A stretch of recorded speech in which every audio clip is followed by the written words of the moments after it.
Hey everyone, it's Mostly Casual Commander. I'm BK, and I'm thrilled to share that this video is sponsored by Wizards of the Coast. Because we are Magic the Gathering ambassadors, we were given early access to the Commander Masters set. That allowed us to record some games earlier than we expected, and we're sharing that with you. If you didn't know, we have an Instagram now, so definitely head over there. And now let's check out the commanders and get the game started. We're all playing upgraded precons for this match. I'm playing Zhulodok, Void Gorger. I'm going to ramp as much as I can and cast big scary colorless things to cascade.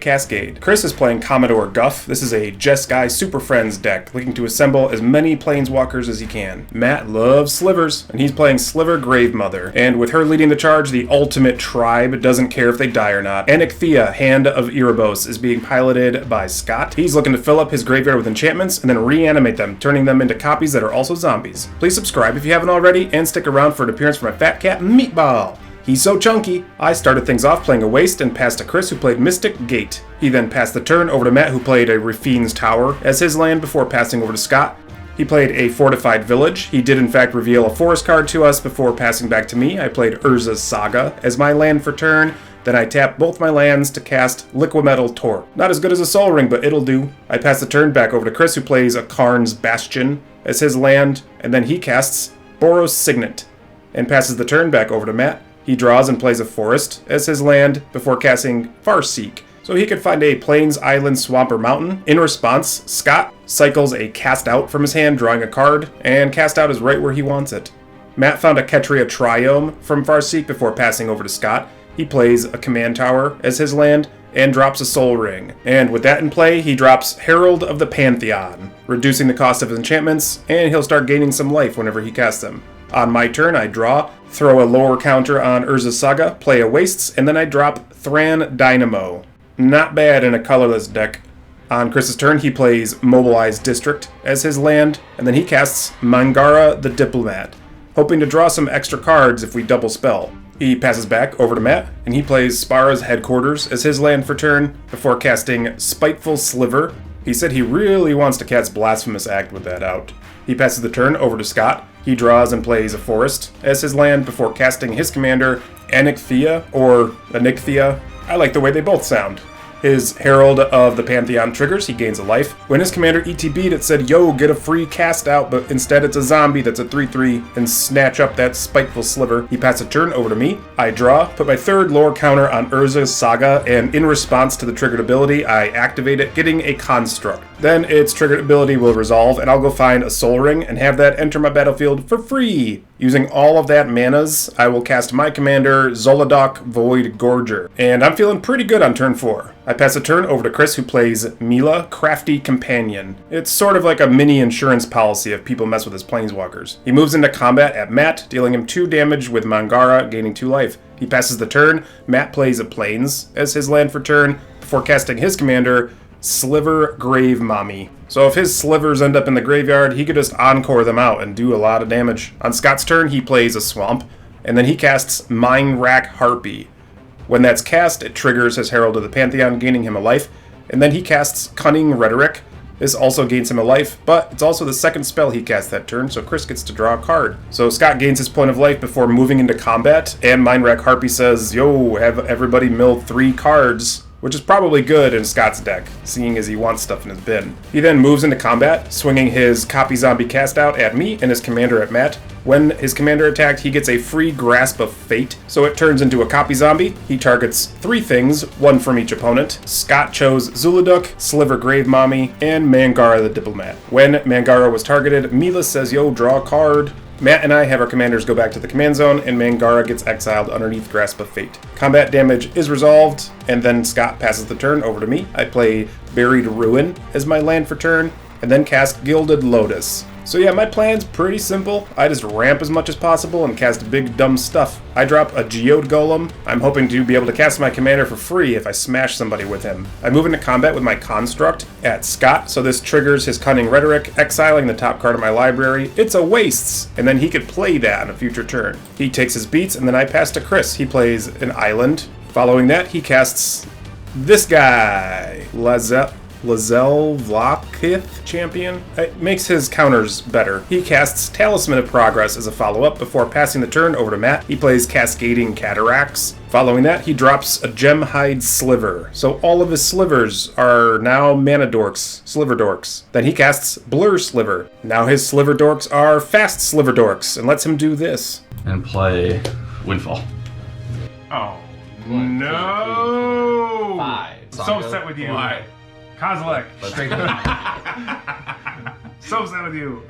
So we're gonna draw 5. And draw 5 we do, Matt, right after I pitched my Kozilek to the bin. After that, Matt passes the turn over to Scott, who draws, plays a Plains, then casts Abzan Enchantress. So this will enable more card draw whenever he casts enchantments. Then he drops the new Composer of Spring. It's so fancy. So when an enchantment enters the battlefield, this thing could get him more lands or more enchantments. What? He moves into combat, so we all have to mill 3, thanks to Mind Rack Harpy. And again, this is pretty good for both Matt and Scott because they want their things in the bin. He aims his Harpy at Chris and his commander at Matt, and on the attack, his commander says, get another copy zombie. In this case, it's an Enchantress's Presence. So of course, that's exiled out of his graveyard and becomes a 3/3 copy zombie. When that ETB'd, it triggered his Composer of Spring, and this allows him to drop an enchantment from his hand. So he plays a free Grim Guardian. Composer of Spring, not bad. It enters the battlefield tapped, and its ETB trigger hits the stack, draining each one of us 1. We resolve combat damage. So Chris goes to 38 and Matt to 29. Scott passes, and I play Arch of Orazka as my land for turn, and I got 10 permanents, so I get the City's Blessing. Watch out! I can draw a card now by paying 5 manas. They jealous. I move into combat, swinging my Geode Golem at Matt because he is defenseless. I think Geode Golem slid underneath the radar on that one, and my opponents forgot that I could cast my commander for free, which I do right now after dealing damage to Matt. Then I followed that up by casting Rise of the Eldrazi. Now they really jealous. Such flavor, such wow. On the cast, this triggers my commander, and I Cascade. The first one is a Mystic Forge. Then I go digging a little deeper and find a Metalwork Colossus. Thanks to Rise of the Eldrazi, I get to cast that one for free too. I then resolve Rise of the Eldrazi, targeting the Composer of Spring, killing it dead. Then I'll target myself to draw 4 cards, and following that, I get an entire extra turn. Can you believe it? Thanks to Mystic Forge, I start peeking the scene on top of my library. Exile, Rise of the Eldrazi, play an expedition map off the top of my library, again thanks to Mystic Forge. And then I will begin my next turn. All I'm going to say is Rise of the Eldrazi with Zhulodok out is pretty nuts. So I draw for turn and peep the scene again. I drop a Wastes as my land. Then I cast another new card from the set, an outstanding addition to colorless decks, Darksteel Monolith. This triggers my commander, so again I Cascade. The first one I find is Bane of Balaged, just a big dumb uncommon with better Annihilator. I then see a Breaker of Armies, but that's too big. I find Crashing Drawbridge as the second Cascade, so I can activate that on a later turn to give my creatures haste. Chris is like, what the heck does this thing do? As I peep the scene. Yeah, I could cast a colorless thing from my hand for free. I want to cast a thing on top of my library, if only I had a way of drawing a card. Oh wait, I activate Arch of Orazka. That allows me to cast for free an Artisan of Kozilek. Can you believe it? And Darksteel Monolith does say to cast it for free, so I still get the cast triggers. I'll Cascade. First, I find an Oblivion Stone and cast that bad boy for free as an insurance policy. Then I'll continue to dig deeper and find an Ornithopter of Paradise.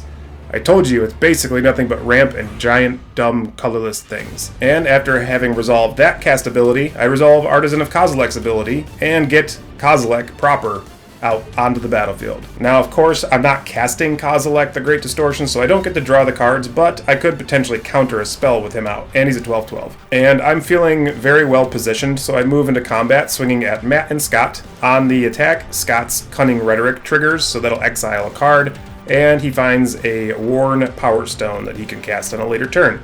I deal damage to Matt, and Scott decides to chump block my 2 things with his Copy Zombies. So those two will die, and one of them being the cast out will return the Spiteful Sliver back to Matt's board. And after whittling away at Scott's board, I pass to Chris, who plays a Rugged Prairie as his land for turn. He admitted, sadly, he didn't find the board wipe he was hoping for. So he casts his commander, Commodore Guff, and with that out, he tries to gum up his board a little bit, having another blocker in the form of a Wizard Dork. And when he activated the ability of Commodore Guff, his champion triggered, so it gets another loyalty counter. On Matt's turn, he plays an Arcane Signet, and then he casts a Synapse Sliver. So he's hoping to draw some cards if he could deal damage with his slivers. And maybe that can get him out of this mess if he has untapped lands, which he doesn't. He plays Zagoth Triome, and then tries to strike a deal with Chris. Would you allow me to draw some cards? That's a threat. Yeah, that's a big boy body right over there. Yeah. I would love to teamwork to deal with the opposite board state. So I will gladly take 4 innocent damage to help you help me help. So, I mean, I think they're being a little dramatic, but that's me. Matt lines up attacks against Chris to deal damage to his face as well as his commander, which nets Chris a loyalty counter at the end of the day. Are you dead though? shut up. Like, you're dead though. I mean, we'll see what happens. But I'm gonna draw. Over to Scott's turn, he plays a Temple of Malady, and he gets to scry 1, putting it onto the bottom of his library. Then he'll move into combat and trigger his Mind Rack Harpy, so we all have to mill 3. He does throw an enchantment into his graveyard, but unfortunately it's not super impactful. It's in abundance. And when he goes to combat, that's what he'll have enter the battlefield, triggering Grim Guardian. Do you have any blockers? Yeah. He asks me. He's got all. Can you pretend that you didn't, though? Because that'd be pretty cool. yeah. With no good attacks against me, he declares it against Chris, dealing him 4 points of commander damage, and then he casts my Worn Power Stone that he had access to from turns earlier. He passes the turn, and I draw. Then I activate Mystic Forge, exiling the top card of my library, because it's a land that I didn't want. I peep the scene once again, then I drop an Eye of Eugene, reducing the costs of my big dumb Eldrazi spells that I cast. Then I sacrifice my Buried Ruin. This allows me to get back to my hand a Forsaken Monument. Using Darksteel Monolith, I cast it for free, because that way it actually nets me mana. Because now all of my colorless mana symbols produce an additional one. I really like what I see on top of my library, so using Arch, I activate it and draw that bad boy. I found Void Winnower, and when I cast this, it triggers my commander, so I cascade. I'll start exiling the cards off the top of my library. I get through a whole bunch of lands before finding something super impactful in the form of an Akroma's Memorial. And that will seal the deal. Before finding that, my opponents probably had enough chump blockers to survive, but now that I could fly over the top of them, their future is dark. Also, I found a Burnished Heart on the second cascade, so that's cool. Following that, and with a non-zero sum of joy, I declare my attacks at my opponents, representing enough damage to kill them dead. Oh yeah, you gotta. It's an attack trigger. You gotta annihilate and exile. Hey, You have access to another butterfly. Eldrazi Smash. we're big time dead. I knock my opponents out, and that makes me the winner. And here's Meatball. He's so chunky.